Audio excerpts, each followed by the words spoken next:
Alright, guys, so we're back with Kamen Rider Kabuto in this one, episodes 21 to 25.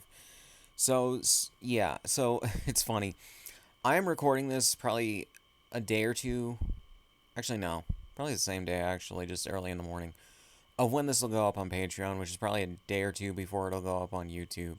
Again, if you want to listen to these early, sign up for the Patreon. But, anyways, for just $1 a month, and you'll get several like podcast episodes a month, and hopefully more content in the future.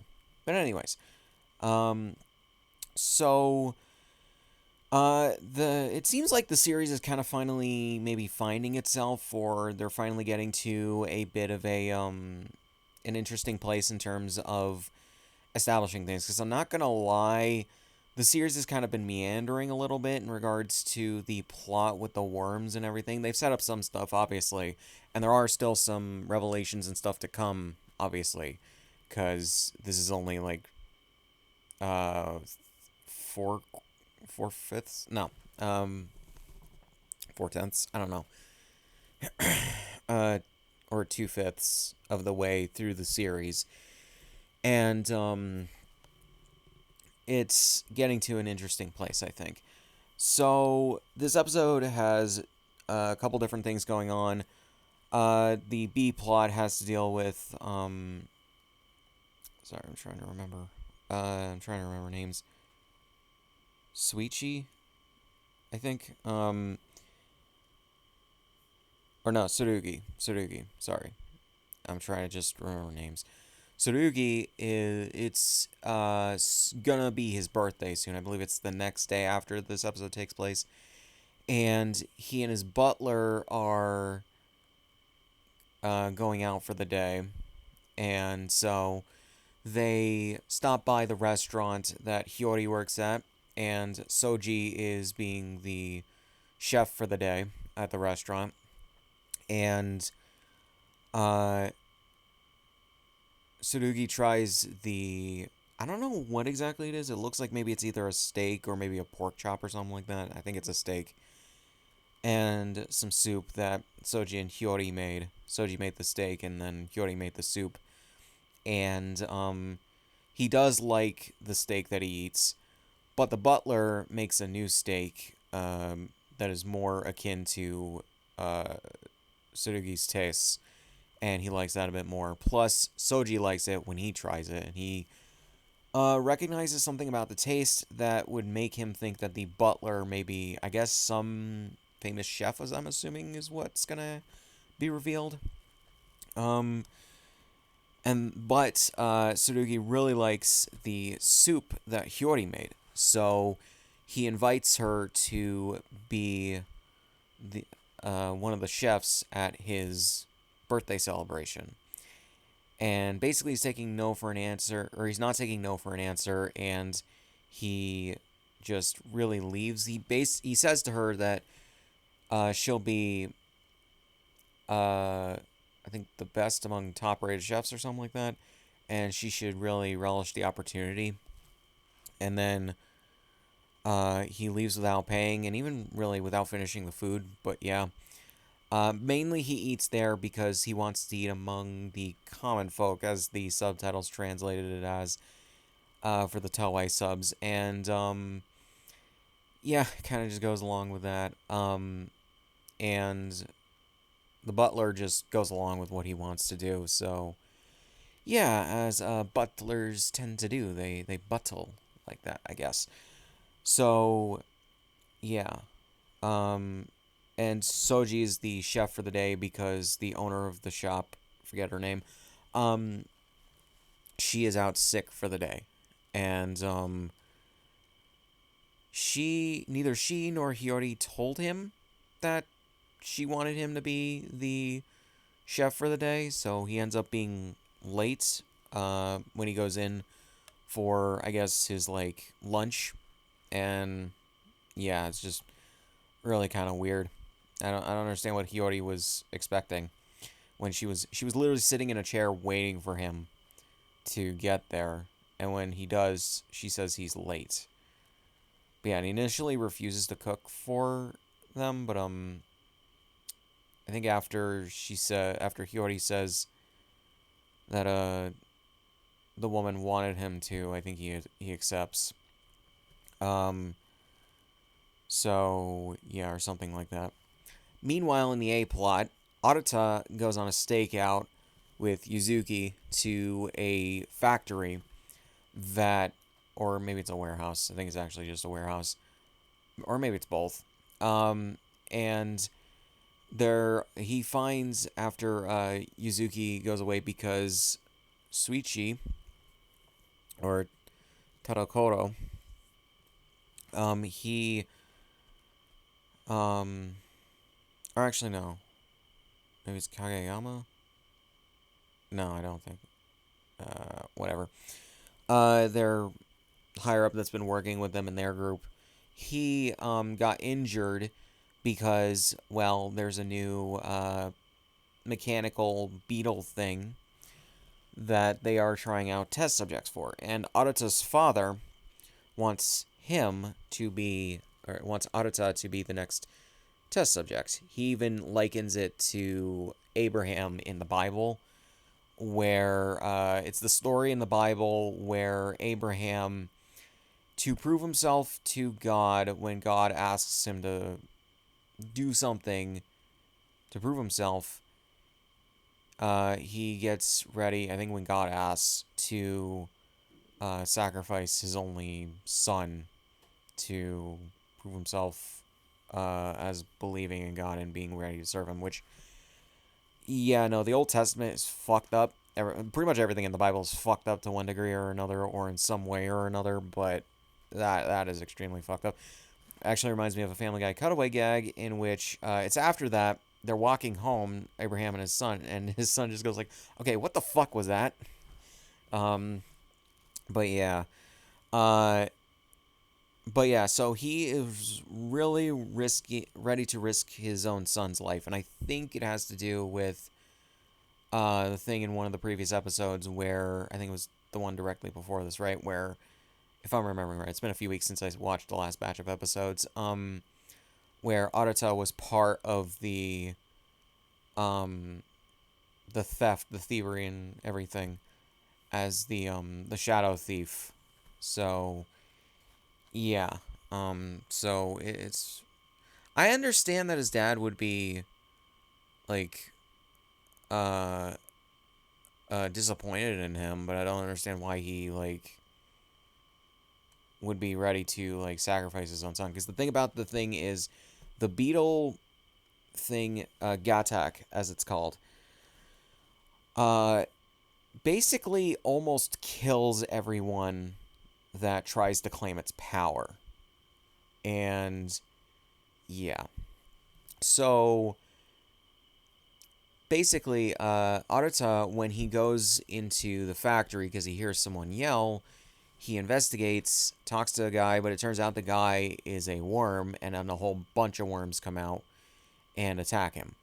He then is saved by a kid who is stuck in like a basement kind of thing, or some kind of like under room and everything underneath the factory, and he's been hiding out there for what seems like to be either days or weeks, and he's had enough food to survive for that long.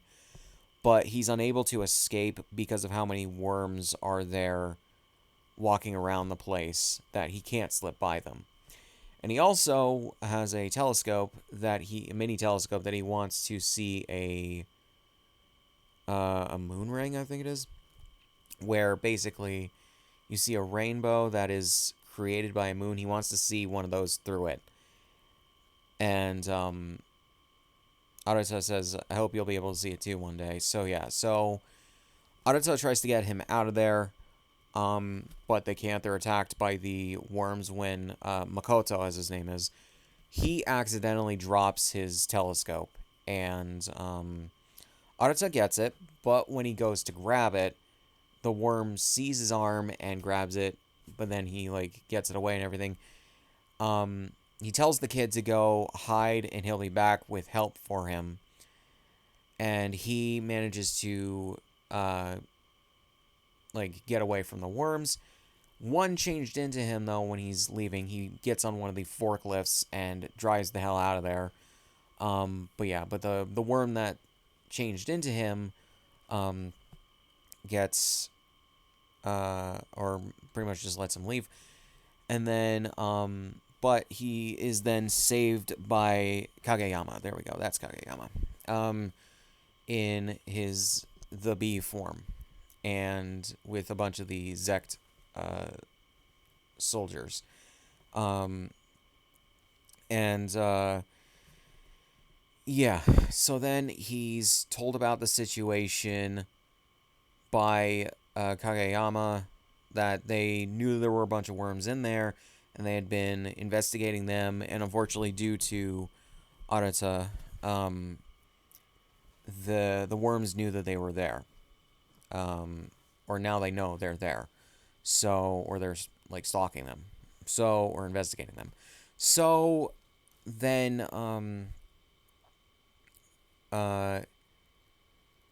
after that,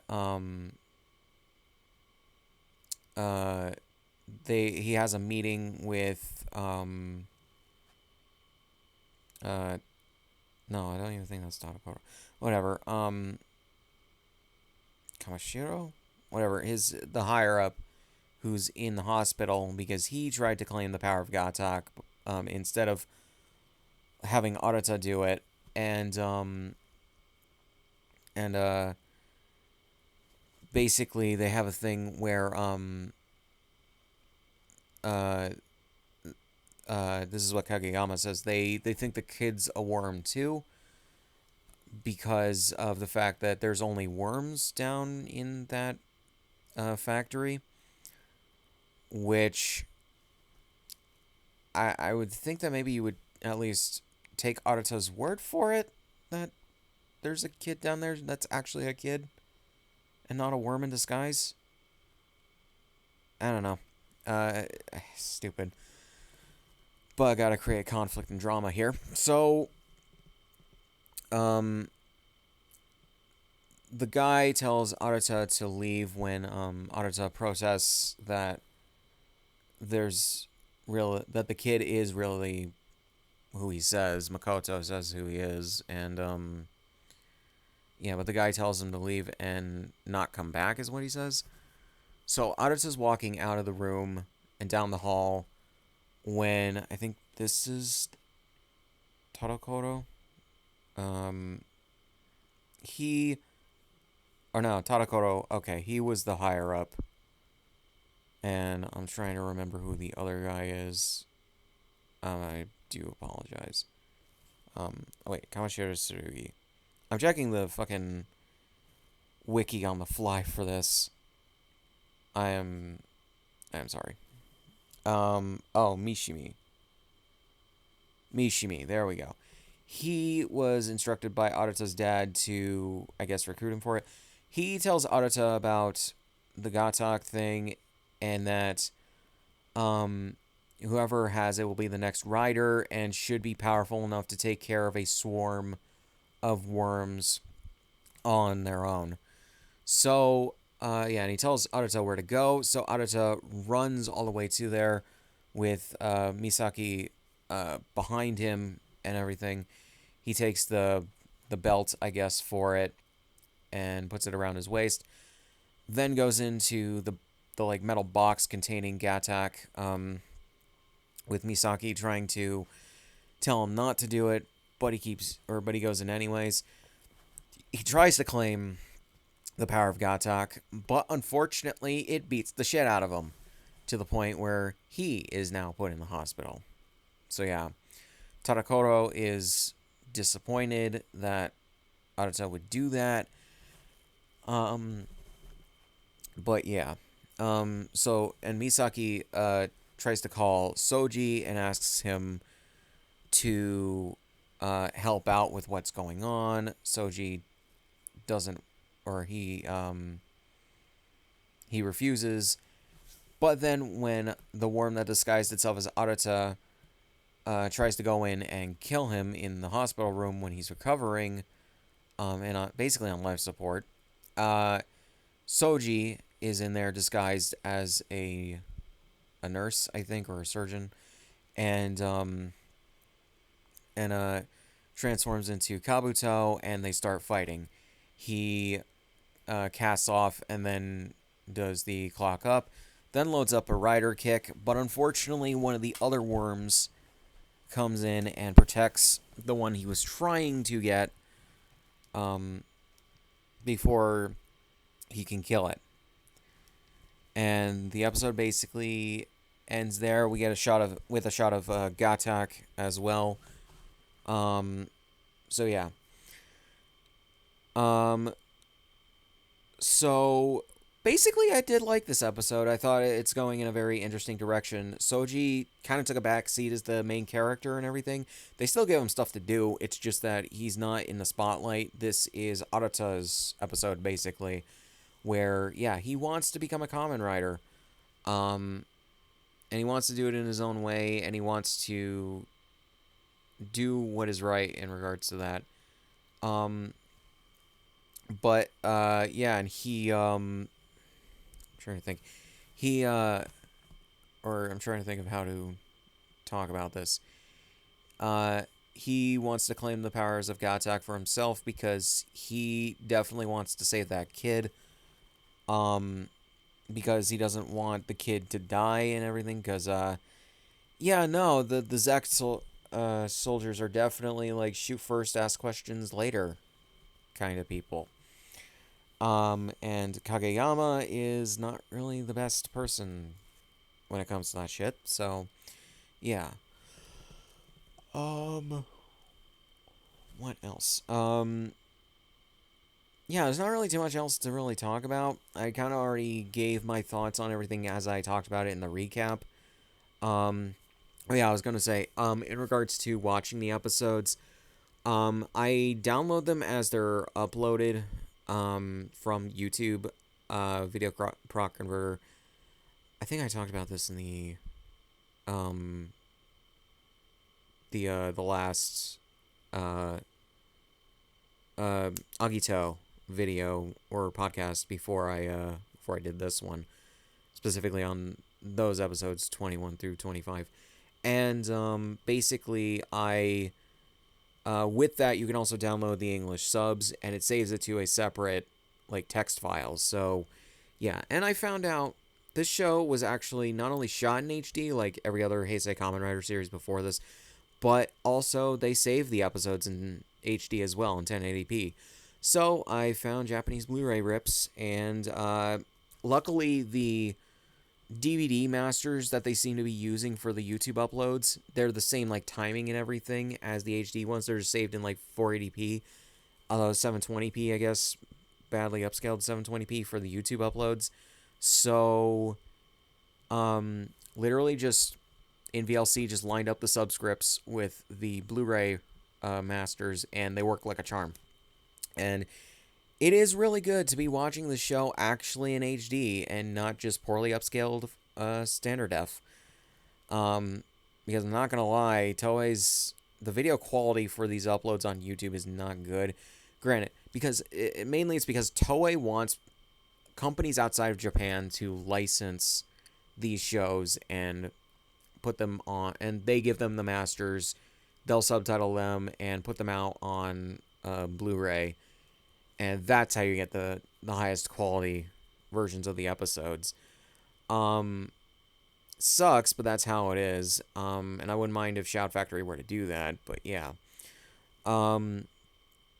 But yeah, it works like a charm, and I actually kind of prefer watching these shows in HD than standard def. I wish they would go back and remaster. It's Agito through Blade, I think, that aren't in HD. They're the only Kamen Rider shows currently that are not in HD. The entire Showa era was remastered. All of the movies for the Heisei era were just in HD because they were shot in HD. They were presented in HD in theaters. They were eventually put out on Blu-ray and digital in HD. It's only those shows that aren't, and they shot them in HD. So I'm assuming they still have the original footage. They just need a team of editors to re-edit the shows with the original shots and everything that were used, recomposite all the special effects and everything, which I bet they could, and make them look a ton better in an HD remaster. I doubt it would cost too much either, because literally you just have to pay for the editing. But yeah, and I doubt that they don't have the footage, because it's just like, I figured they would have saved the episodes, or the footage at least that they used onto like um external hard drives. But granted, this is also Toei, the company that for some reason has Kamen Rider the First only in a really shitty, like, upscaled 480p instead of actual 1080p or even 4K for their Blu-rays, which doesn't make any sense to me. That's a fucking film that was shown in theaters. You would think that they would have at least put that on film, even though they did. I think they did shoot it on digital cameras, but even then, like, they would have had to have transferred it to film, and the digital cameras that they would have used at the time would have just been like, either the same ones that they were using for these shows or better. So I don't know. Anyways, so yeah, just Toei shit doesn't make any sense to me on their production side. But yeah, so good episode.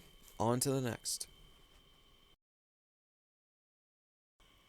All right, so in my opinion, probably the best episode thus far, and what a fuck, or one of them. And what do you know? It's an episode that centers around Arata and his story and everything, and developing him as a character. So yeah, so I'm just gonna do the B plot again. The B plot has to do with um uh Suichi? Suichi? Yeah, I think so. Um or no.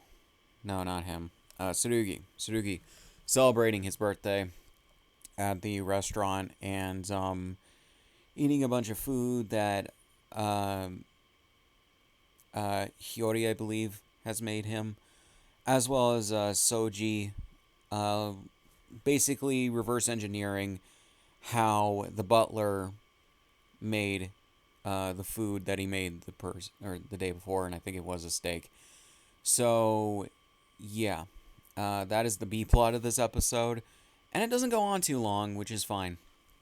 Um, to say this though, in regards to this plot, the part of the episode where they do the ego thing with Tsurugi and Soji and everything, they cut back multiple times from different camera angles, from at least three, I believe.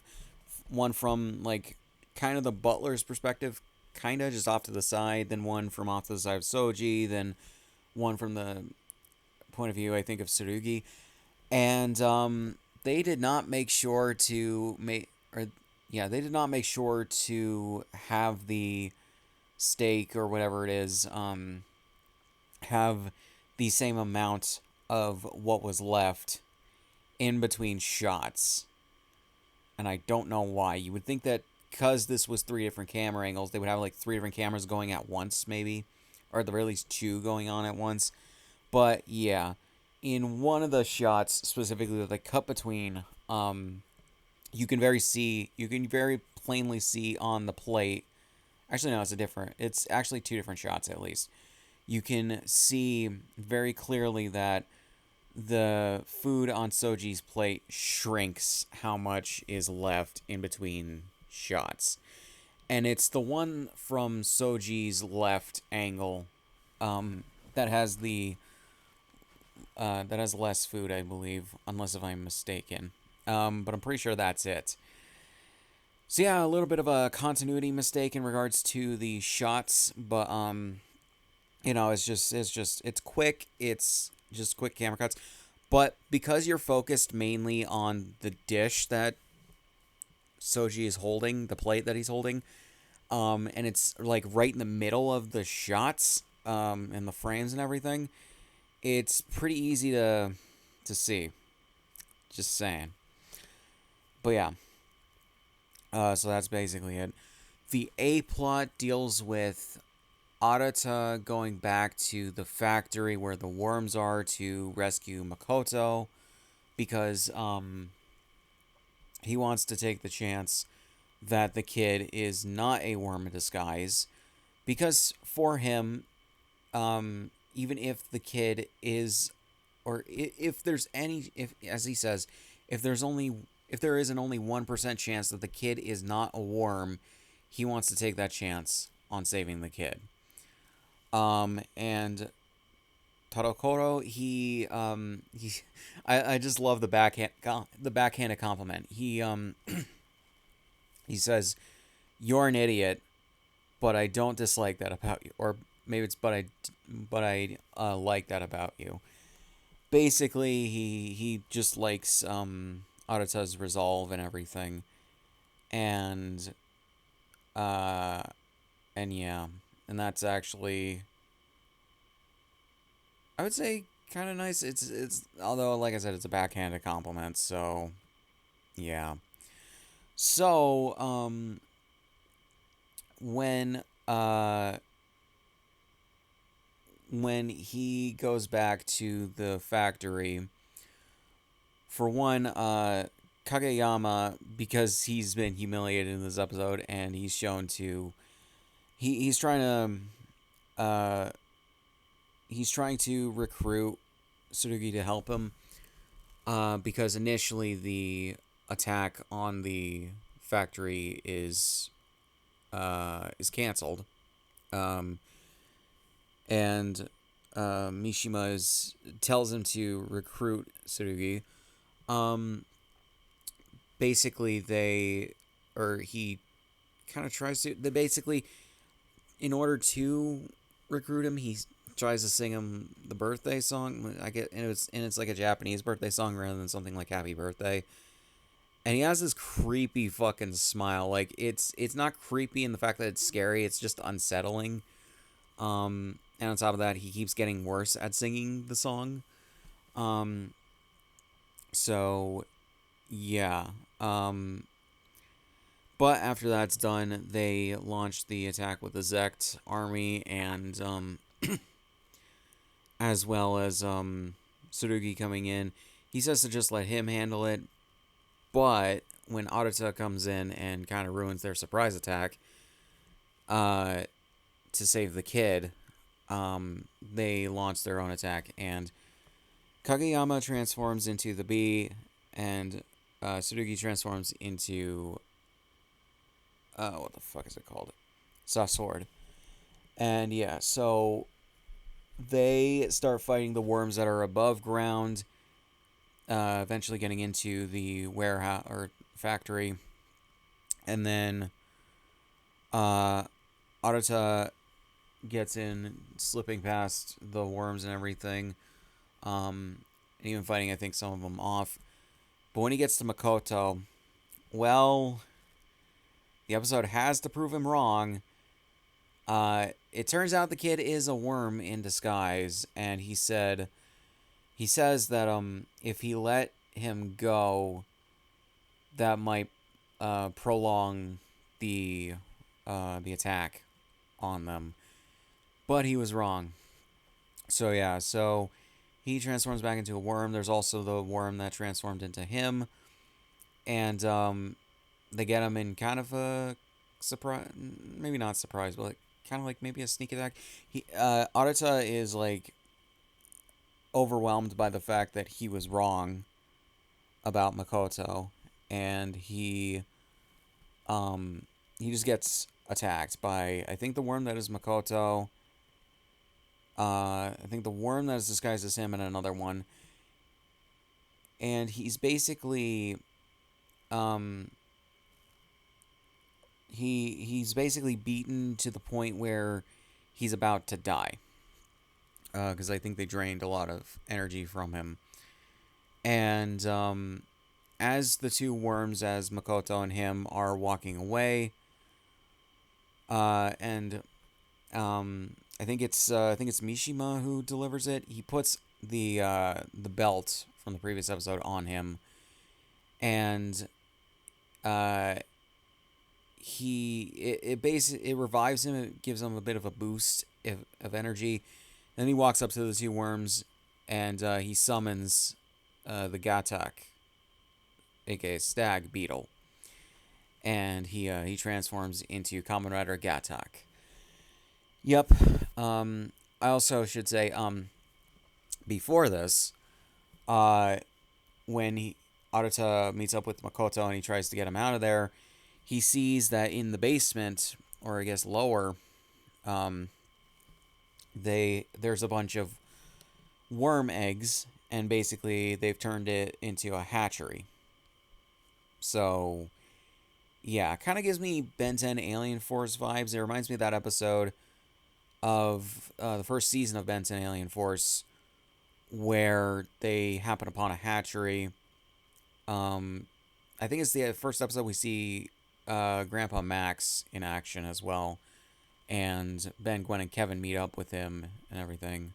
Um, actually, no. Actually, no. I think that's a different episode where they uh they also try to free Gwen's never before seen and never seen after that brother, Ken, and and yeah, but the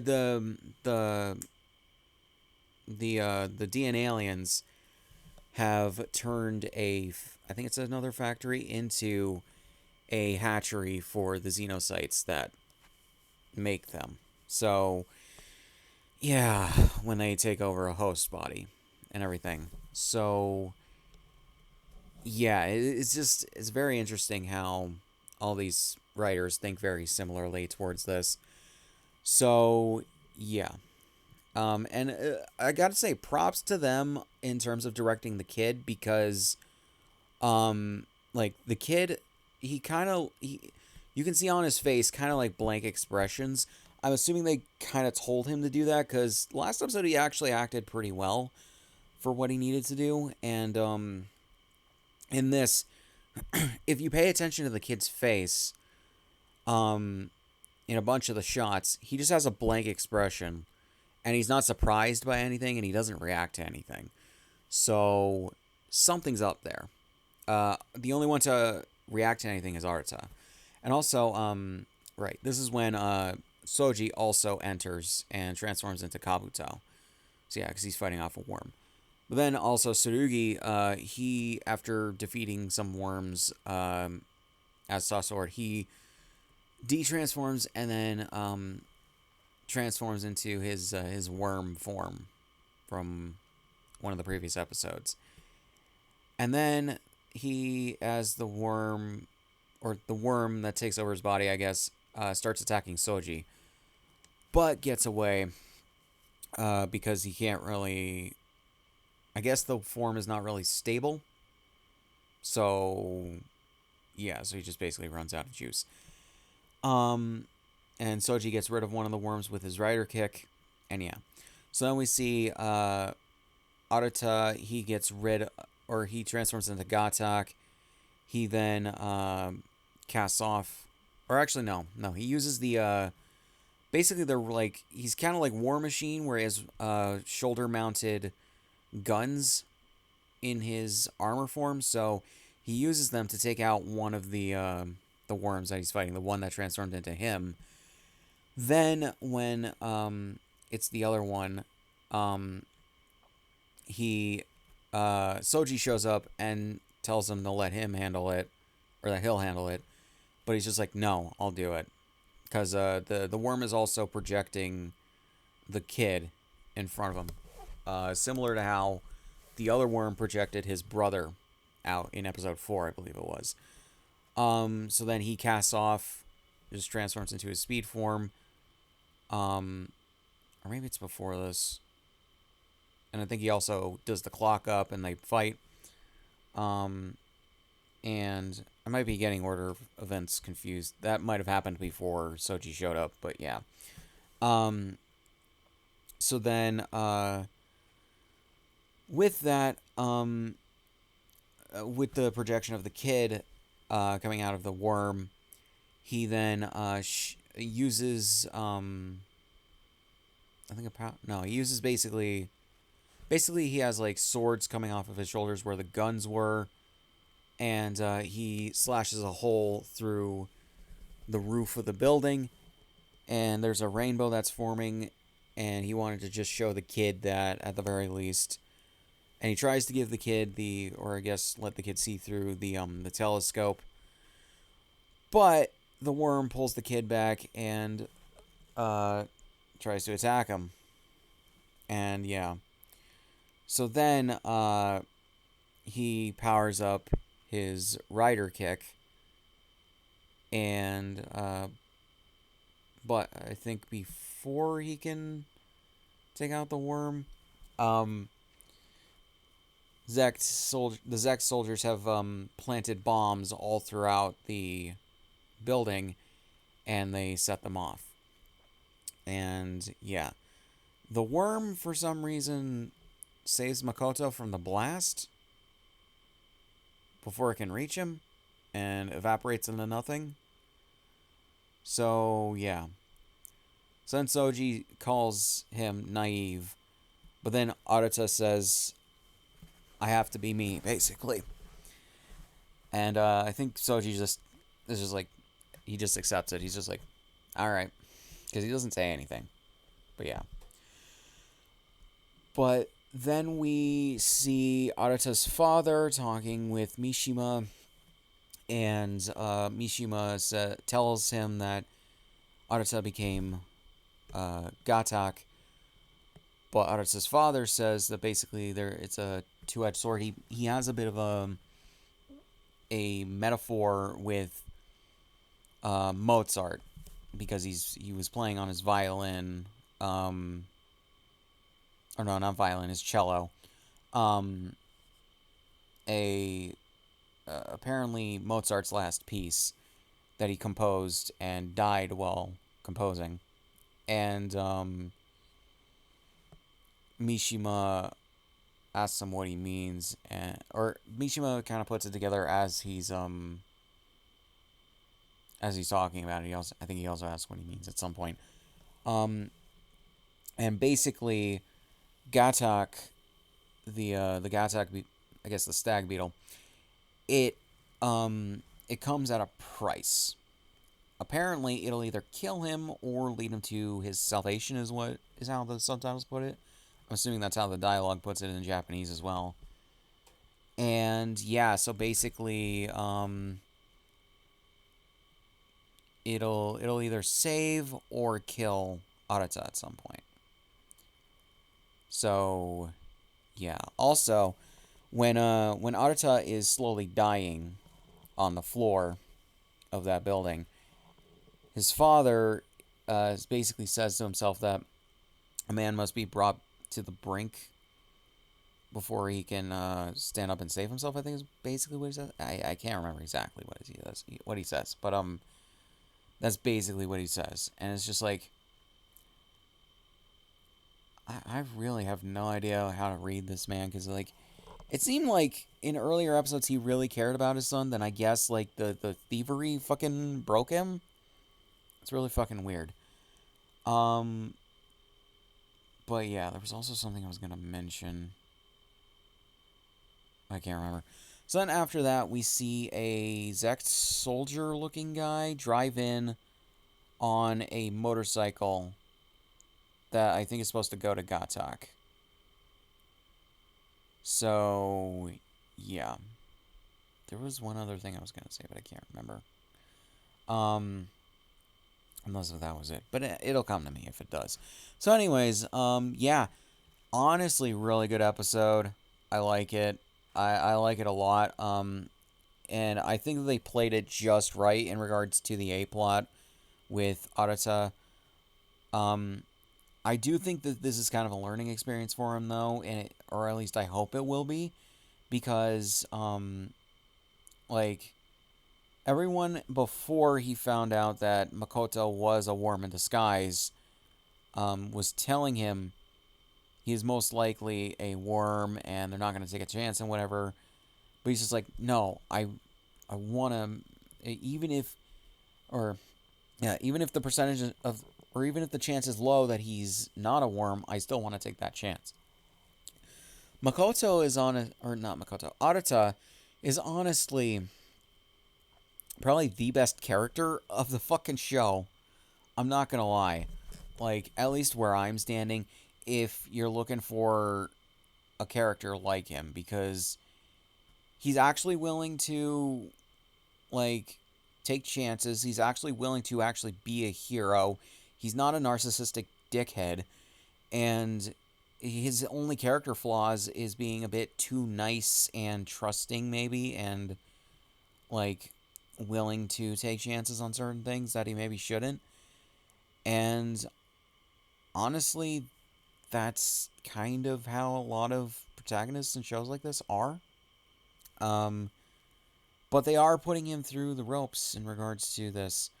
I will say, though, he was willing to kill the worm that was Makoto. And, it's just like what happened with his brother, but Soji kind of had to take care of that for him because, well, Soji was the only one with Kamen Rider powers. So, yeah. But also, he told Soji to do that. So, yeah, it overall just makes sense. But he was going to do it himself in this instance. So, yeah, he told Soji, don't do this for me, I'll do it. So, yeah. Um, but, yeah, the makings of an actual fucking hero. I like it. Um, it'll be interesting to see what happens from here. It is really dumb because, like, the other Kamen Riders, I don't really give a shit about them. I'll be completely honest. I'm sorry. But, like, Soji's a narcissistic dickhead with some good tendencies and everything. He's too much like Sheldon from The Big Bang Theory for me, or for my liking. Kageyama, you're not really supposed to like him, so yeah. And then Tsurugi, he's basically Soji without really any redeeming factors. He seems to have a backstory with his sister going to some degree in regards to, like, I guess I'm assuming the worm he keeps transforming into maybe killed her or some shit. Um, but yeah, so we'll find out what happens there. Um, but yeah, he seems to be the only, like, decent guy in this fucking show that actually deserves to be a Kamen Rider. So yeah. Um, so yeah, his dad seems like a fucking dick, and then I don't know, I don't really know how to like read certain things in this show, honestly. Which isn't necessarily bad, but like, I don't know. Yeah. So yeah, and I would say Arata definitely he definitely he definitely deserves it. Oh, I remembered what I was gonna say. When Kageyama goes to the restaurant, he sees Soji there, and he addresses him as Soji Tendoji, which that's actually the name, Soji Tendoji. Um, because he recognizes him, and Soji even taunts him, saying, "Come to wash more dishes." But yeah, so yeah, that's gonna be a bit of a pickle maybe in the future, but we will see. Um, but yeah, so I honestly really did like this episode. I recommend at least watching it if you can. So yeah, guys, I don't really have too much else to say on this episode. So on to the next one. All right, so episode 23. Which the name, I don't really talk about the names of the episodes, but like this is a very interesting one. Riddle plus riddle equals X. Yeah.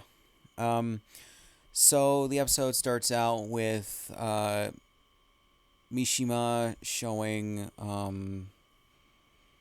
Tadokoro the remains of what happened when the meteor struck Shibuya in this universe. So yeah, and Tadokoro really can't handle the sight of it and everything, cause I don't know, but yeah, and as the episode goes on, there's a subplot of them investigating worm attacks in this episode. As I think this is supposed to be the A plot, honestly.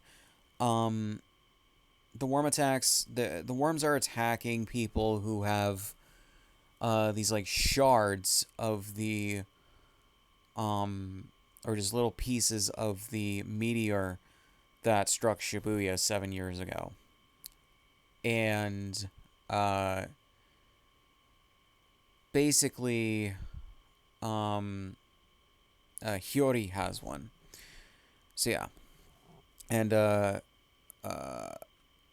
other than that, we see Arata making use of his new Kamen Rider Gatak powers, and he is saving civilians from worms, as well as eventually saves Hiyori from a worm. And basically, she sees him. Actually, no. He saves her from a worm first, then another one later on. And after he saves her from the first one, she sees him de-transform from Gatak to his to just civilian, and she sees that he has the same belt that the kid from 7 years ago had, that she saw, and as in one of the earlier episodes.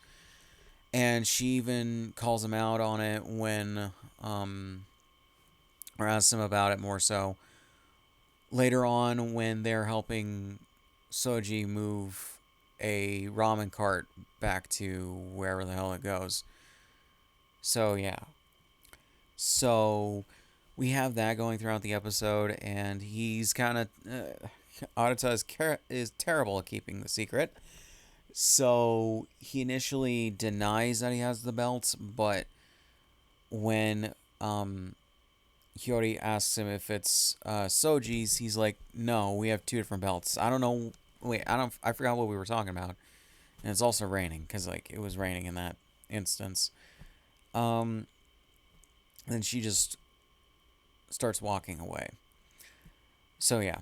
So then on a later, or during a later worm attack, they determine it's a shard of a meteor, and for some reason, Tadokoro doesn't want Arata to know, and he says to Misaki, Yuzuki, whatever, to not tell him, but he obviously hears them talking about it. So yeah, and he puts two and two together on Hiyori having one, so he goes to save her, and we see him ask her what it is after he defeats the worm that tries to attack her, and she starts to remember it.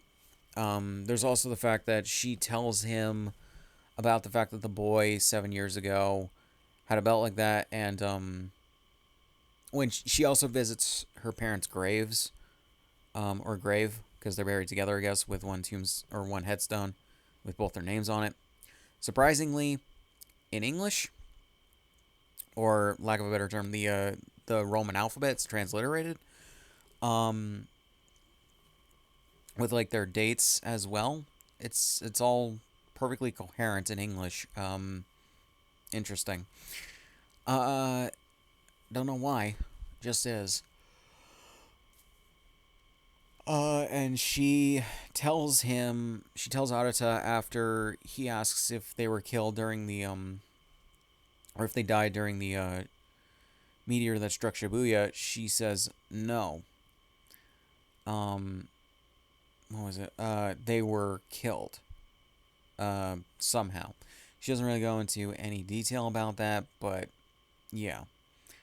It does go to a flashback, though, of that day. But yeah.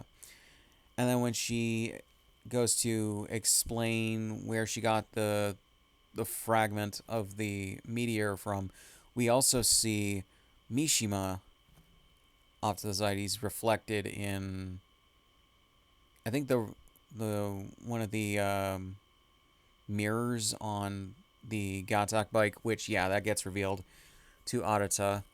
And he does use it. It's basically more like a motocross bike than a regular motorcycle.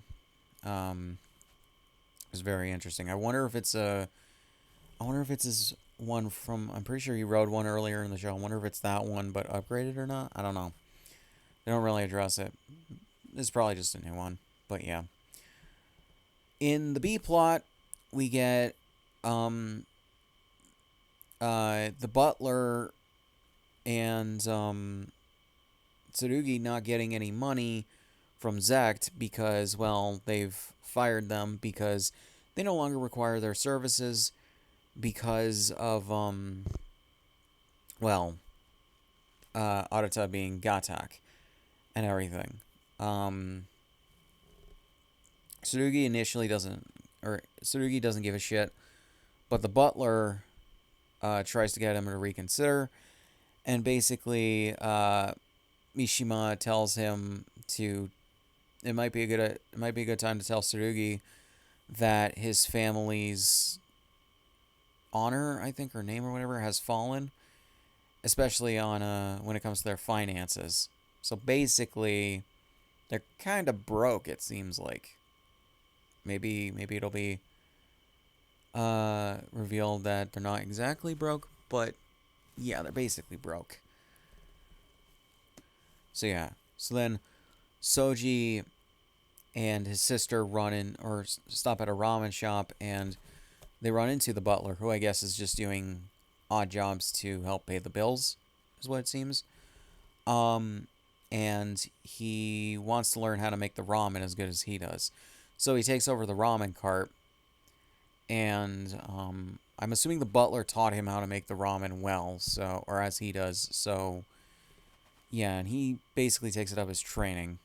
So yeah, so he and his sister and eventually Hiyori run it for a few days. Um, so yeah, eventually Tsurugi eats at the ramen cart. He initially thinks it's when the butler tells him about it. He initially thinks it's a food called la men, um, which I don't really understand how he'd get that confused considering he's Japanese, but whatever. Shit around him is just weird. Uh, but considering he might not be human, I guess it might also make sense. It's weird. Um, hopefully they'll give us details on that as this goes along. But anyways, um, when what was I gonna say? After he starts eating the ramen, and the Kabuto beetle thing starts calling Soji away.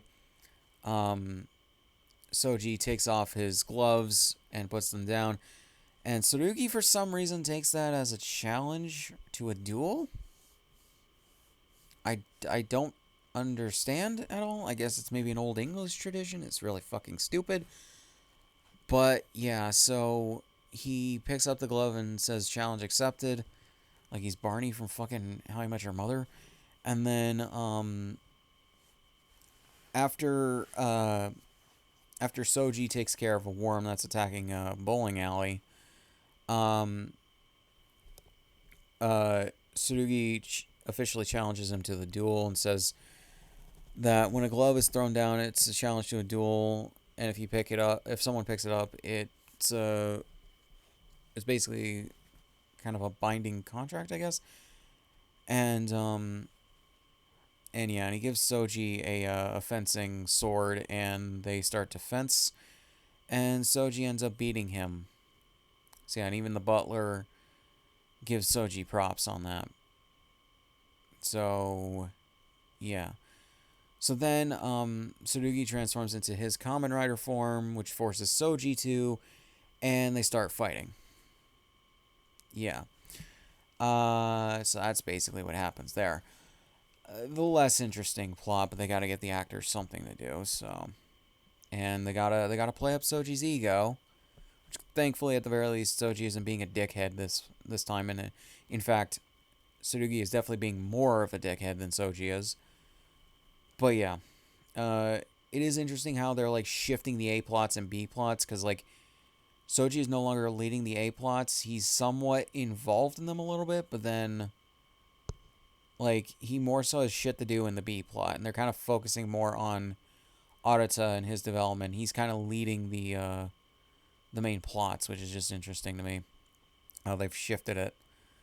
Um, but yeah, so I don't really have much else to say. It's just kind of a link in the chain episode, as I've been calling some of the ones in Agito, which is not necessarily bad, but it's just kind of there and not a lot exciting happens.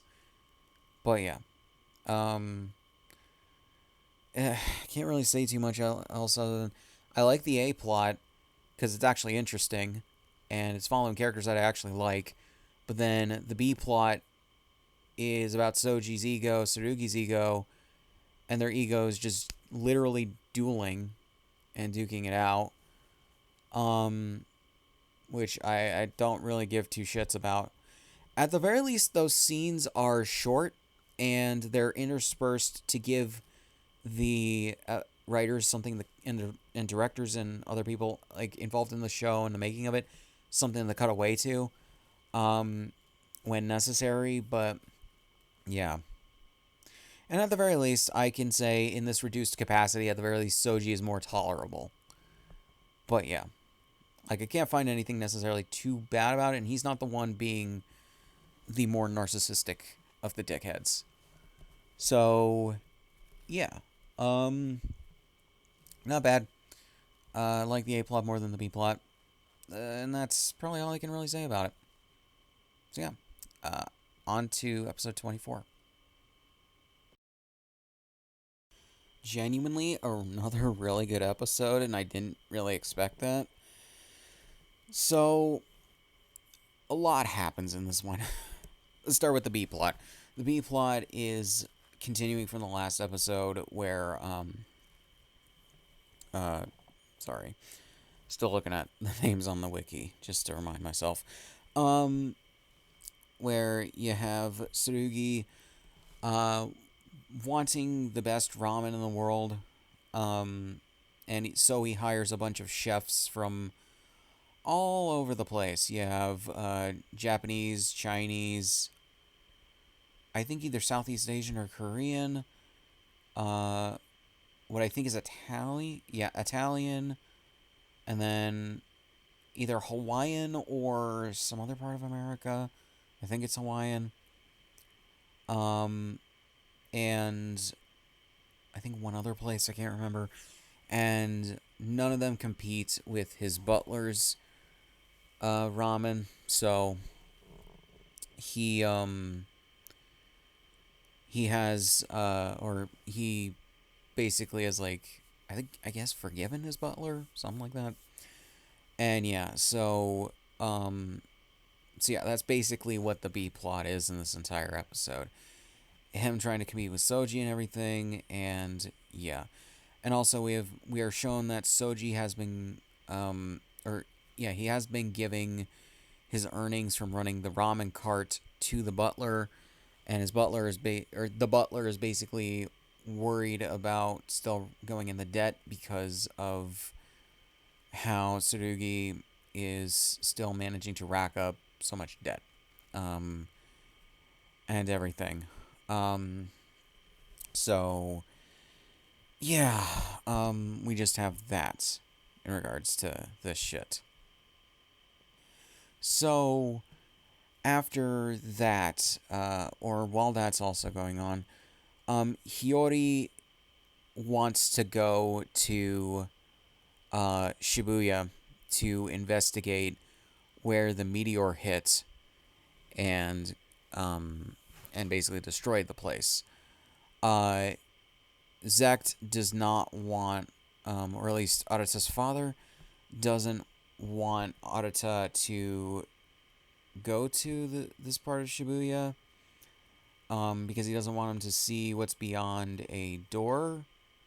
Um, because somehow they, well, granted, Mishima is basically spying on Arata, so I guess I don't know. And so Hiyori is determined to go to go to Shibuya and everything. Initially, Arata goes to Soji and tells him that he's gonna go just by himself to Shibuya. However, Soji, because Arata said to him that basically Hiyori thinks that he's the one that killed her parents because she believes that he's the boy that she saw with the belts, the rider belts, I guess, um, 7 years ago and everything. Which it seems like he is. Like we're given no other reason to think he's not. So I don't know.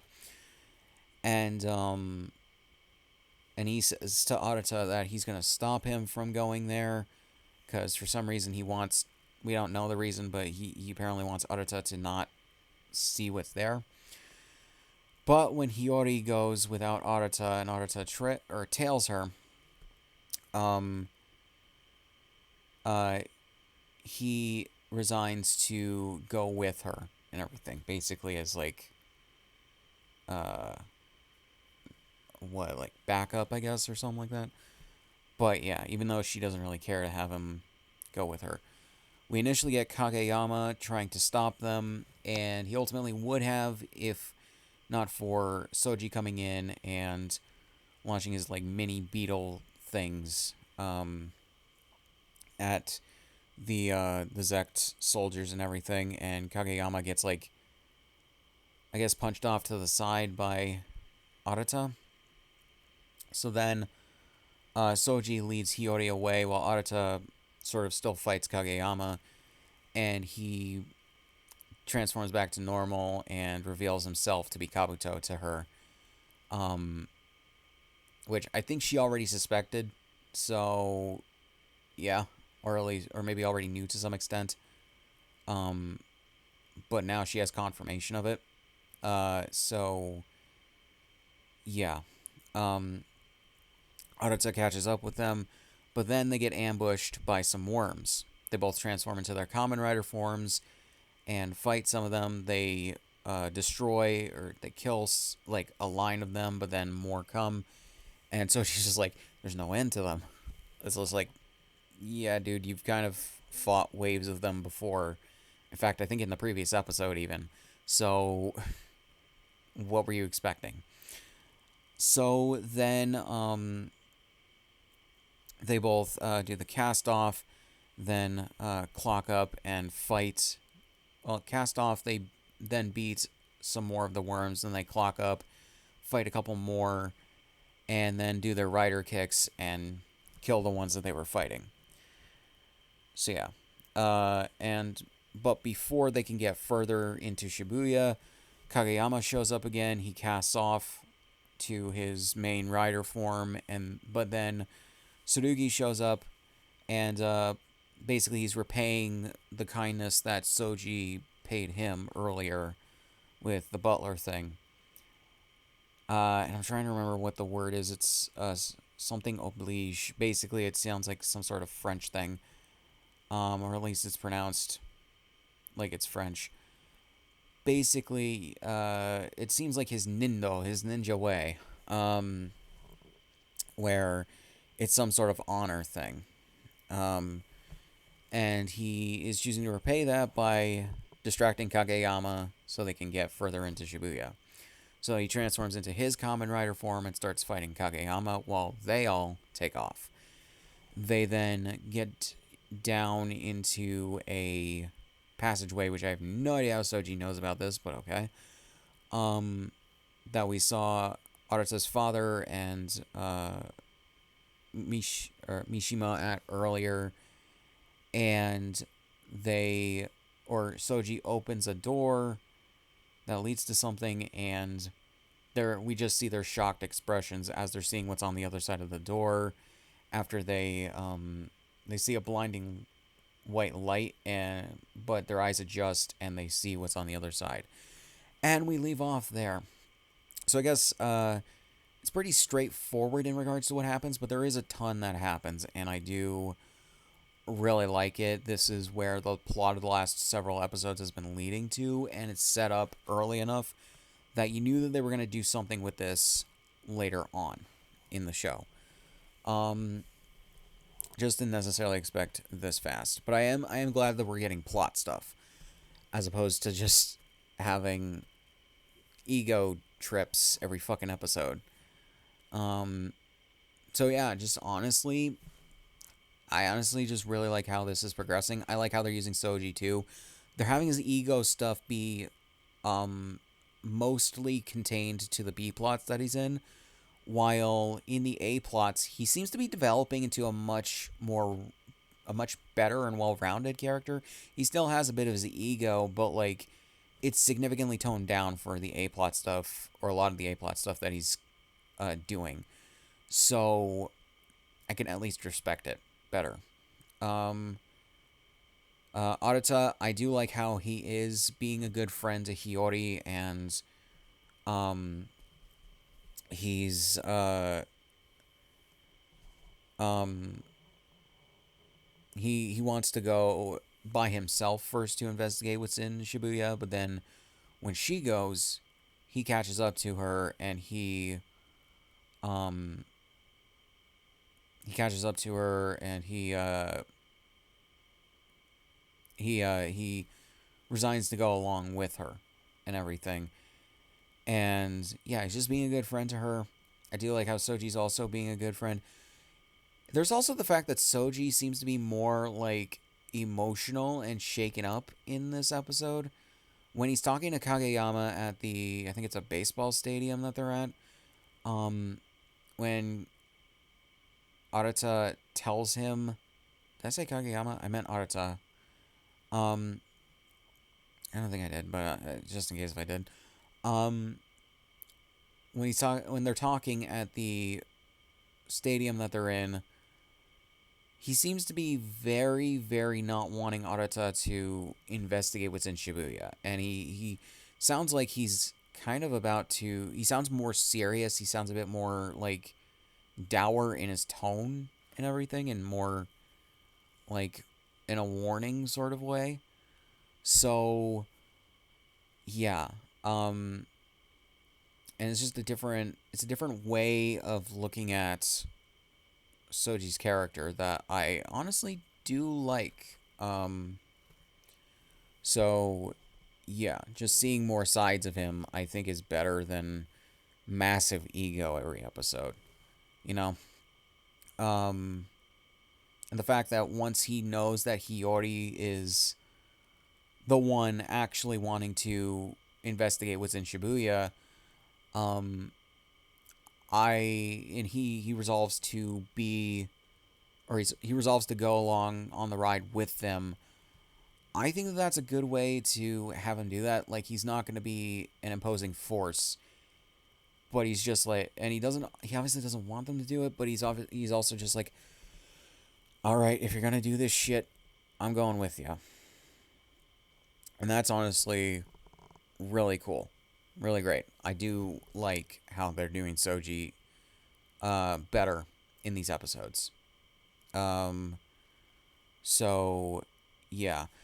One thing I will say is just like, I have no idea why they've made Arata's father, Riku, I guess? Riku Kagami? I have no idea why the fuck they made him crazy now. Like, I think I've sort of been saying this throughout the episodes that he's appeared in this current persona. They've seemingly driven him more crazy than anything. I don't know why. We'll probably get a reveal of why, but like, bro is just going off the deep end. Also, we get a reveal of the shard of the meteor that he already has.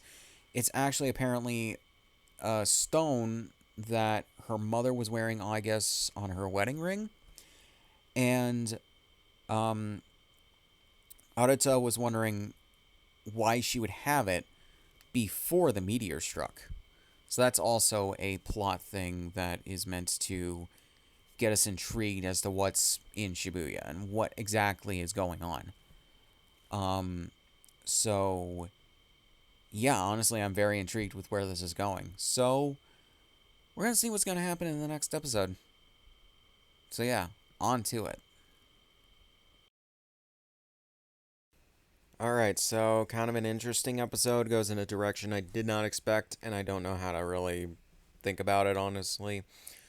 So, we pick up from where the last episode left off, and um, Soji, Hiyori, and Arata are met with an old lab room where, as Soji determines, some experiments must have been going on the worms.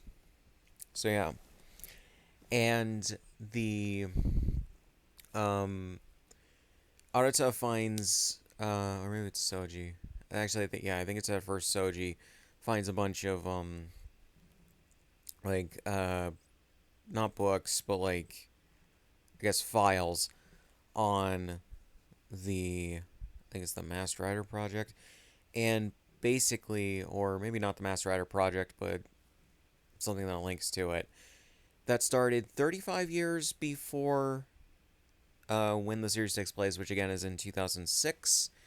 Apparently started on the first day that the original Kamen Rider series started airing in the real world, which I think is actually pretty cool.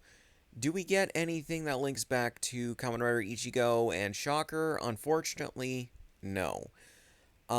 Which I think is a kind of a miss opportunity or missed opportunity because um, when you actually look at it, um, from what I understand, from what I've read, this series kind of goes off the rails at about episode 30 or so, um, in terms of its plot. And I honestly think having at least that connection to the original Kamen Rider series would would give the series maybe a little bit more direction and everything, and have it kind of have some things make sense or make a bit more sense in regards to the world building of this version of Earth. Um, because if you have um, if you have like a version of Earth where Ichigo and Shocker existed, but maybe not exactly as they were in the original series, since, well, we see Kamen Rider, even though it's clear that a lot of the Kamen Rider series, at least since the Heisei era started, take place in like alternate universes from one another. They do have crossovers and stuff at times, and some of them are directly linked in terms of the universes.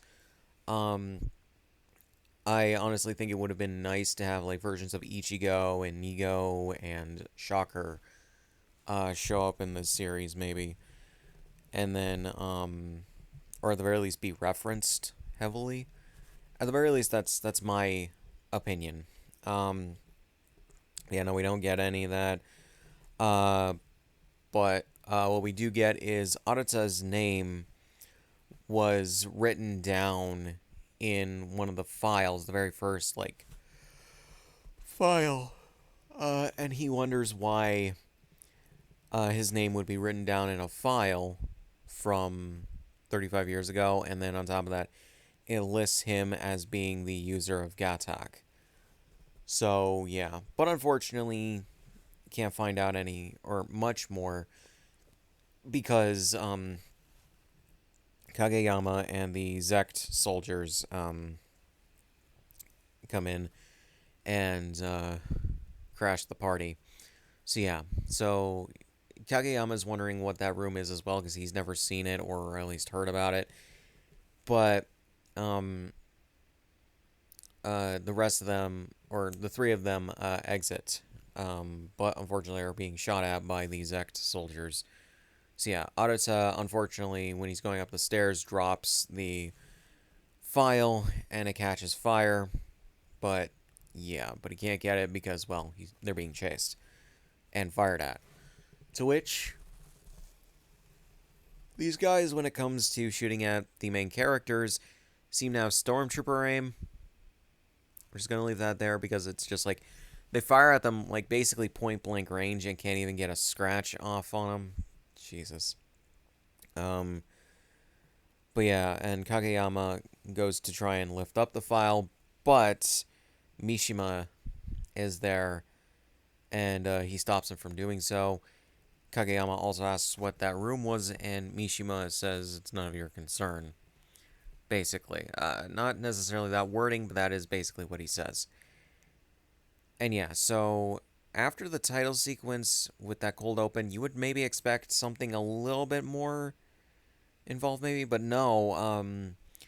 It seems to be maybe a few days later. There's nothing really fully connecting. Well, actually, no, there's not nothing, but it's just like there's very little actually connecting back to the cold open, and there's not really any downtime to really digest and think about what just happened and the revelations of it. Instead, we get a few new things for a new status quo shift. Um, and I have some thoughts on this. So, um, Soji is he joined the regular police force to try and get up in their ranks and uh um get into contact with someone who is working with Zect and all that. Um and I think Arata says to him when he tells him his plan um that his father is a higher up in the police force. So, yeah. Um Arata, meanwhile, is maintaining his day job and and everything, and I guess isn't working Verzect anymore. It's really odd. We're missing pieces, I think, of the story that really should be here, or maybe should be in like a previous episode. Cause by all accounts, it seems like Arata was still working for Zect, unless if he still is. It's confusing.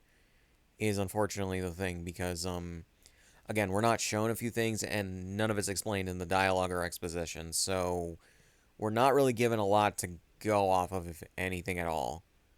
So yeah.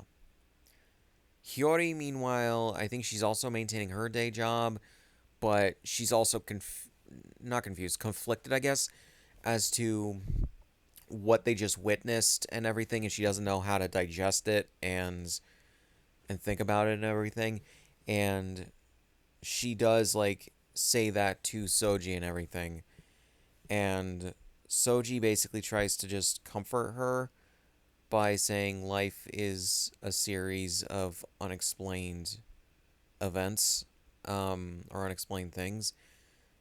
And she's just like, she's kind of like SpongeBob in that episode where he has that ranted Sunday and then Patrick um, tells him the story of the ugly barnacle. And SpongeBob's just like, that didn't help at all. And it's just like, yeah, she is like that, but unironically and not meant to be for comedy. So, yeah. Um, and it's just like Hiyori. I think she even called him out in the previous episode. It's been like 24 hours since since I watched the last episode, but she did call him out on what or how he has been handling things and everything, and yeah, or maybe it was 2 episodes ago. Either way, she did call him out on it in a previous episode, and it's like, yeah, no, Soji really doesn't help a lot of situations, but yeah. Um, and then we quickly move on to the plot of the episode, which is a group of worms um, are imitating a small group of women. It's like four of them, I think, at least. One of them, I don't know who the hell it's supposed to be mimicking because they don't really give the character a name or anything. But Mishima gives Kageyama the order to track her down and take her out because she's a worm, and not even any time for any kind of like doubts or anything. They just have her meet up with Kageyama and start fighting him and everything, and he starts fighting her as the bee. For some reason as well, we get Daisuke coming back in and helping Kageyama fight her as his Kamen Rider form Drake and everything, and they don't really get too far. They cast off and go into clock up. That really doesn't help. Then they go back to their masked form, as Kageyama says it, which this is kind of, we did see in a previous episode that Soji was able to call back on the armor that he wore in his mask form when he puts back on the gauntlet, or one of the gauntlets, when he's dueling Tsurugi um, to win that duel. But this is the first like complete confirmation that they can switch between the two, and one isn't lost forever until they transform next. So yeah. So then, um, yeah, they're just stuck fighting it.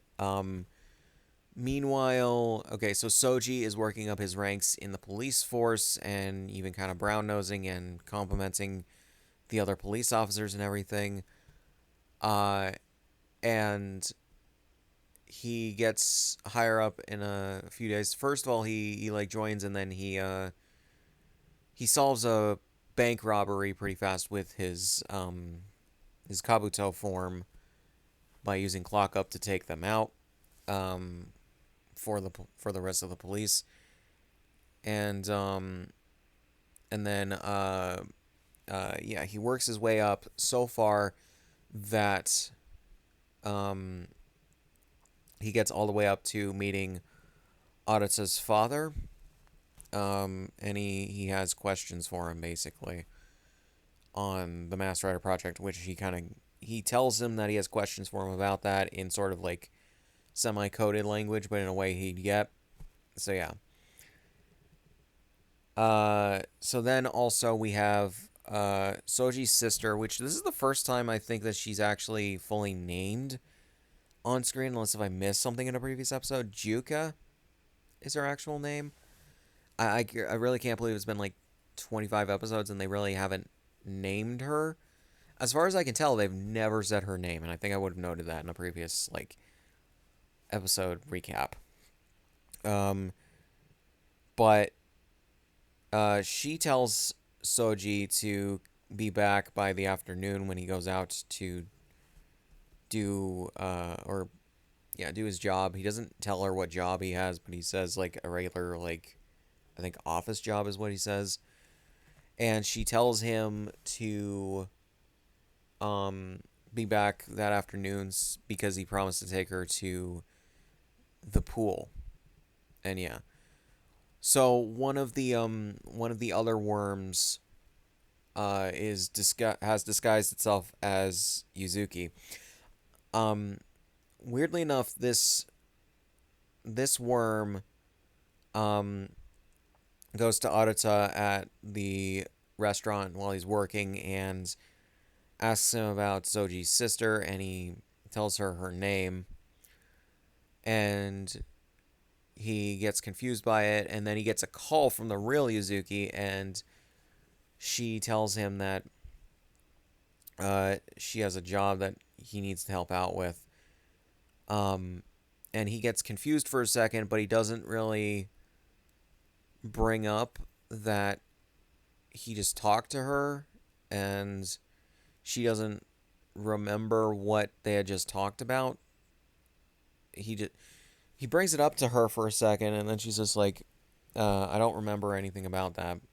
And it's just like, that's not, that's really not like cause for just a deeper discussion on this for a second with Yuzuki. Really? Really, Arata? Why? Come on, bro. Um, so yeah. So Juka is taken to the pool by the fake Yuzuki, and I think the the worm disguised as Yuzuki. The worm, I think, wants to kill her. Is what's going on, because all of the worms seem to be on a track to kill everyone involved in the Kamen Rider stuff. At the very least, Soji. But she gets stopped before she can even do anything when Tsurugi shows up, and for a swim as well, which I'm not gonna lie seems a little random, but also perfectly within character. That because he says he wants to be the best at swimming, so yeah. It's a little random, a little not. It's really dumb either way. But but I guess also in character. I don't know. Several of the characters in this fucking show are really stupid, so I don't really know. So, just not necessarily in terms of their intelligence, but the way that they act and the way that they're written at times.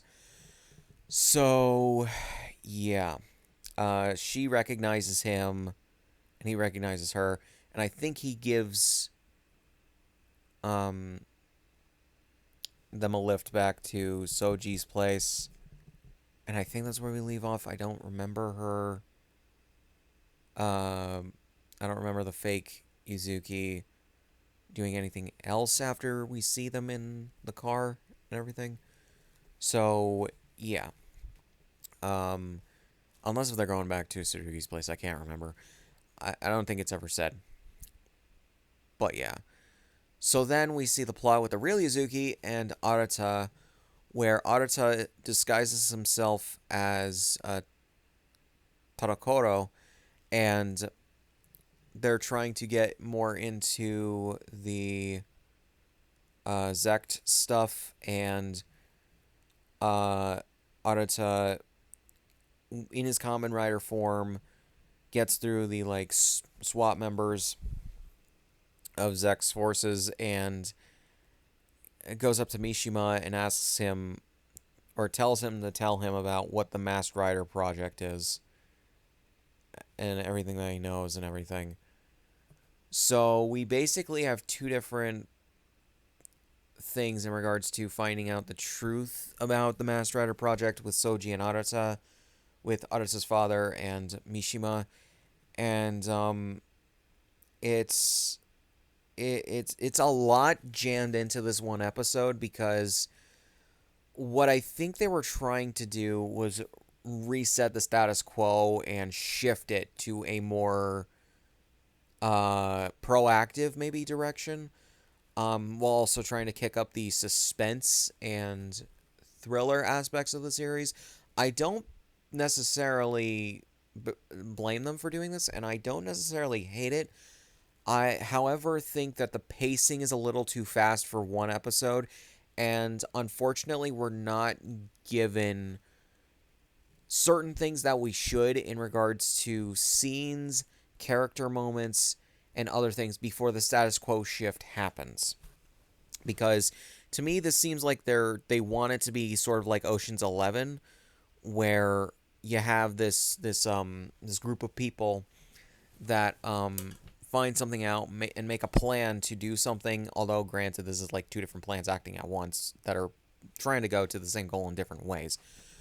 But in my opinion, if they wanted to go Ocean's 11 with this shit, they really should have just gone full tilt with it and done a full uh, Ocean's 11 homage, in my opinion. Um, but yeah, it's like I said, there are just scenes missing. I don't know if they even thought of them and put them in the scripts or even just like plot outlines for these episodes, but like there are scenes missing. We don't get like a debrief. We don't get a moment to think about what the hell happened in the cold open. We don't really uh, get certain scenes that I think would make sense to put in this. And like I said, everything is fast paced, and they're making the characters act in a way that is more so to make the plot happen as opposed to having the characters act more naturally because of what's happening in the plot. Um, and it goes against like so they're not like the foremost authority on how to write a plot or anything, but a lot of this goes against like how Matt Stone and Trey Parker have gone over the like how to write a plot for an episode, where you just go and therefore, or but and therefore, or whatever. And if you just go and, you're fucked basically. So a lot of what happens in this episode is very and this happens and this happens and this happens, and then we eventually get to where they want it to go, but it's really dumb. Someone even in the comments of the YouTube upload of this episode, um, on the Toei Tokusatsu World official YouTube channel, even said it's weird that for the first, I think, 24 episodes or 23, however many, Arata didn't really show up and wasn't really that diligent with his job. However, here he's suddenly like much more, I guess, attentive at his job, um, or just the opposite of what he was, and it's just like I do agree with that. But granted, also, I think we did see in the last few episodes since Arata became Gatak that he is taking his job a lot more seriously and being more responsible with it and everything. So there was a little bit of character development there, and showing that he was doing his job more often.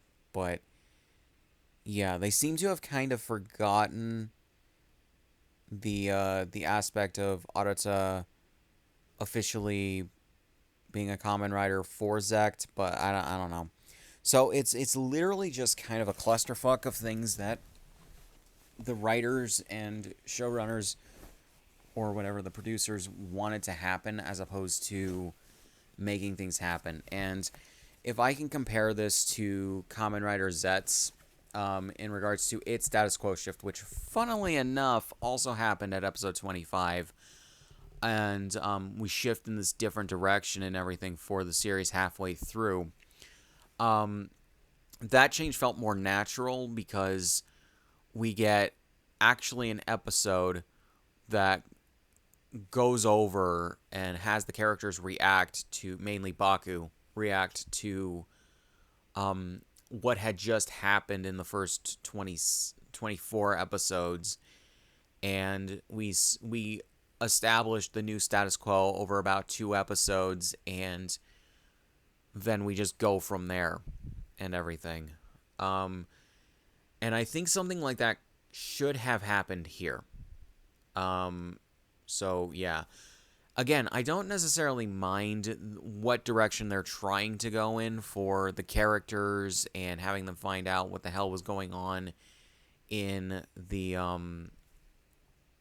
that lab room and everything with the Zect experiments and everything, but it's just like, or the worm experiments, whatever. But when you have a big revelation like this, I think a little bit of time devoted to a debrief and the characters wondering what the hell was going on is a lot better than just nothing, and then we move on to the next like major plot advancement stuff, you know?